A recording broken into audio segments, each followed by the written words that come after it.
When the Night Comes Falling, a requiem for the Idaho Student Murders, a brand new book by uh, New York Times bestselling artist Howard Blum, a man who's done many amazing books, a very good investigative journalist. And it really it's raising more questions. It's bringing back to light some of the things that we've talked about over the last year and a half in the case against Kohberger. Joining me to discuss, Robin Dreeke, retired FBI special agent, chief of the counterintelligence behavioral analysis program. I know you have started to get into the book. I have done cliff notes and watched a lot of his interviews about it. I can't wait to start reading this thing. Just off the bat, what have been some of your takeaways since you've kind of started to get into this? So, one, it's a good story. He's a great writer. I read as you know, I read a lot of biographies. I read a lot of history. Yeah. I read a lot of nonfiction. And as a writer, it was easy to see why he's a Pulitzer Prize nominee. It's really well written. He's a great storyteller because this is what it is. He wrote it as a biography of not just an individual, because it's like multiple biographies at once. He Hmm. tells a story of the father, he tells a story of the students, he tells a story of Koberger. Anyone involved, he's kind of painting a picture. So as a behaviorist, what I'm getting from this is not I haven't gotten anything new. I'm about halfway through. I haven't gotten anything new about the case that we Hmm. haven't seen already, that you and I haven't talked about and Yeah. analyzed and have our conjecture about. What he does a really good job of, he paints a behavior arc, which I love, behavior arcs from the individuals that are involved, so kind of give backstories as he's telling these stories. And from there, my only other question I have is why? Hmm. What's his purpose in writing the book? Because it is a bit out of his normal writing as an author. He writes a lot about another great history historian. He writes a lot about that, but I was just curious about why he seemed to be in a rush to get this out. Yeah. I don't have the answer, but you've listened to interviews of him before, so Yeah. maybe you have a better answer than I do on that It's one. interesting because typically he does, kind of, biographical, pieces of things that have kind of already settled themselves. This is still up in the air. I mean, we don't even have a trial date yet. Right, We don't even. Koberger is innocent until proven guilty, right. and so there's so many questions there about the case itself. Before it's a little bit cart before the horse. I don't know, but there certainly is a lot of conjecture in this book and a lot of assumptions that are made, but a lot of things, based on conversations that he had. It wasn't just like he scanned a bunch of news articles and here, let's write a book. Some people have done that. He got in there. He talked to a lot of people, and I think one of the biggest points, from what I could understand about the book, is the conversations that he had with people who knew the dad of Brian Yeah. Kohberger. This is the man who flew out to Moscow, Idaho, when Brian first started out there and first started teaching out there. The man who, kind of took him around a little bit and even said to a neighbor, and I'm just kind of paraphrasing here, like, Yep. hey, he has a hard time making friends. If you wouldn't mind, hey, play with my kid, basically, who's a 28-year-old man. Yep. It's kind of weird to be doing that at that age. There might be there's a lot of signs here that dad knew something was up. I believe he even allowed his son to be arrested or charged earlier on with He called the cops on him. yeah, calling the cops when he stole his sister's cell phone. So Yep. the family does seem to have some red flags about their son, knowing he's a little bit off maybe at times in terms of behavior. And he also, I know, talks about that drive and talks about the drive when he flew out again to go get his son to bring him back again. Take your 20-year-old son back for Thanksgiving. I know. I mean, I don't know. I'm a dad. You're a dad. If my kid said, "Hey, it's going to be a long drive," I'd go do it. I would certainly go do it. I didn't take that as being super odd, but you could tell there was something up with that drive, especially with them getting pulled over twice in a row. And from what it sounds like, there was some conjecture in there from folks he talked to about his son and kind of some red flags. Yeah, it fit a narrative about the dad that I immediately felt at the very beginning, because when you look at Koberger's background, his battle with meth in high school and Hmm. being a drug addict and recovering from that, he lost one of the girls that was dealing drugs. She died from an overdose prior to an arrest she had, and this is all in high school. Yeah. The dad's got a lot of guilt. In the Yeah. book, they highlight how he was a high school custodian, not high school. I'm not sure what grade level, but he's a Yeah. school custodian. Hmm. Had to claim bankruptcy twice, and so he never felt he could provide. And he was the harsh one out of the two parents, on the kids, trying to help them better themselves, kind of. So you really feel for the dad, in the Yeah. sense of, he's trying his hardest to be a good dad. And so it fit the dad's behavior throughout what I saw so far from the trial, not trial yet, but so far from the investigation and what we know from the book as well. Is dad's behavior is fitting a behavior arc, very Hmm. consistent. Hmm. Lots of warning flags that went up, though. Probably the most telling one was the drive home, and I didn't realize this till I read the book. The dad had Googled the route home from Idaho all the way back to Pennsylvania, and he's a straight line right across. I think it was I-90, Yeah. or I-80, whatever. I-90, I One think, of goes them. right Yeah. across Yeah. it, right.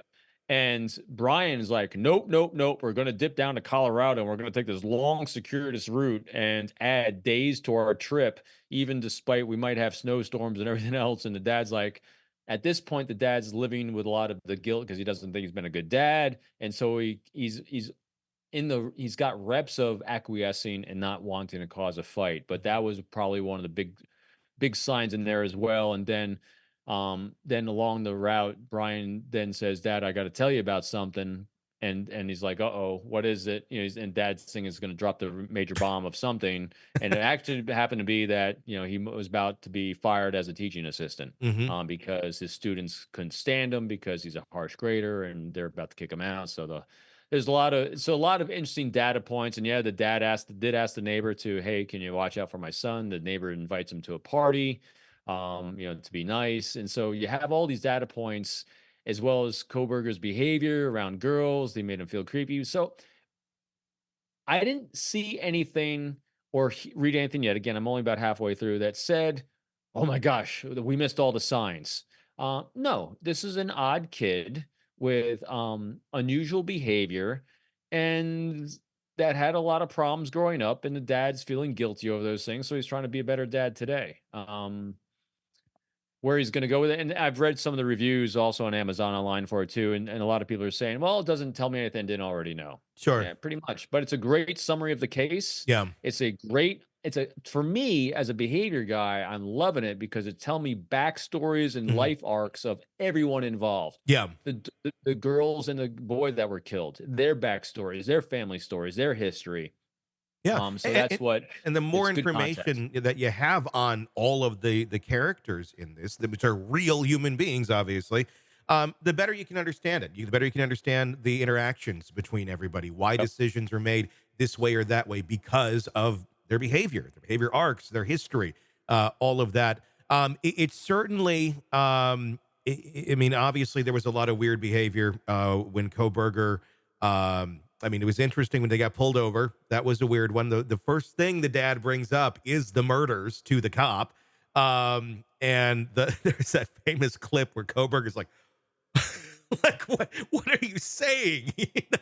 And he's driving a white Elantra coming from there. It was um, it was bizarre. And then of course we know Koberger back home cleaning the back of the car with bleach, wearing gloves, putting things into Ziploc bags, and then eventually being arrested. I mean, there's even been some stories, I mean, unconfirmed, that even the sisters had brought up, "How do we know it's not you, Brian?" At Thanksgiving dinner. So there's a lot of interesting thing there. One thing I will note, and I want to get your thoughts on this with the behavior arc. Dad really had that guilt. He really wanted to be there for his son. He wanted to be a good dad. They arrested Koberger. They take him back to Moscow. As far as we know, they've never gone back to Moscow. They've never been at his hearings. They've never been at anything. And Koberger's had a lot of hearings, um, but they never came back with him. They were able to drive out there to pick him up for Thanksgiving, but why is there no family support behind their son? Oh, sorry, it's my son. So using that deep empathy, Yeah. reversing, and trying to place myself in that position with those kinds of facts and data, I would feel like a crushing failure, Yeah. and I can't face it. I mean, so I literally just think it's not complicated in most of these I hear situations. you.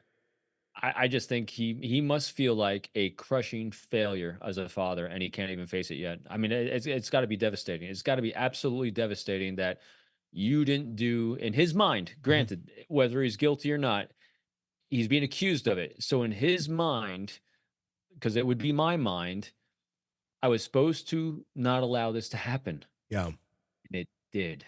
Yeah. I hear you. It's not just we don't believe that he's innocent, or it's uh, I can't face up to the fact that my son is sitting in this position, guilty or innocent. I Right? can't face up to it. That's your opinion, and that makes sense. That makes more sense than just Yeah. we think he's guilty. I don't know. Yeah, I don't. I generally, when it comes to human behavior, I don't try to overcomplicate things. Yeah. I really try to keep them really very simple because usually it's a simple answer makes the most sense. Hmm. It's like, what would you do? What would you feel? Just try your best to put yourself in that horrendous situation. You're a dad. Hmm. And you. I know you do a tremendous amount for your daughter. And we do the same thing with my kids. And if they stumble so hard and you weren't there when you thought you needed to be, even Yeah. though everyone's walking their own path, our role as parents is the number one job in the world to us. And Yeah. when and he it was to him. He took his job as dad, as I'm reading, and I believe so before that, very, very seriously. And he had a lot of guilt that he didn't do a better job up until this point. And so to Hmm. be faced with his own failure, not just his son being accused, but his own failure, um, of your own identity as a Hmm. human being, that is extremely tough blow. It's Sure. for us psychologically. So how someone responds to that, you can only have your own conjecture. So Yeah. this is how he's responding to his own view of his own self worth. We also don't have mom though. We don't have any of the sisters. Nobody else Hmm. is there. I think I think that it's family crushing. yeah. I think it's family crushing. Yeah. I think it speaks some volumes there. And I can't imagine being in that family trying to come to grips with what is very likely a reality here. Obviously, he's innocent until Yeah. proven guilty, but you look at the facts and go, yeah, I don't know. This doesn't look very good for our son. Fascinating book. If you want to check it out, it is out there right now. Howard Bloom. It's When the Night Comes Falling, a Requiem for the Idaho Student Murders. And probably part of that too, Tony, I'll just add one more thing Yeah. on that too, was that so here they are, he seems to care very deeply about being a good father. Now he's also got to look at the fact and live with the fact of the tragedy that there's four other fathers out there and parents and guardians Yeah. that are without their children. Yeah. That is equally below. I mean, can you imagine? I mean, it's No. just it's the most devastating thing you can face, because literally he could lose his son Mhm. and he's got to face parents that's lost their children. I mean, that is the worst thing in the world to do. That is an Yeah. extremely tough thing to face. So I don't know. I don't know how any of these people are facing it. It is horrible. Yeah. Hey, thanks for checking out the video. Be sure to follow us wherever you download podcasts, and especially Apple Podcasts, where you can get advanced episode and premium content on our premium channel right there. Also, be sure to follow us on social media so you don't miss any breaking updates on the stories that matter to you most. We're on TikTok, X, Instagram, Facebook. Just search Hidden Killers Podcast with Tony Brueski, and you'll find us right there. Again, thanks for watching.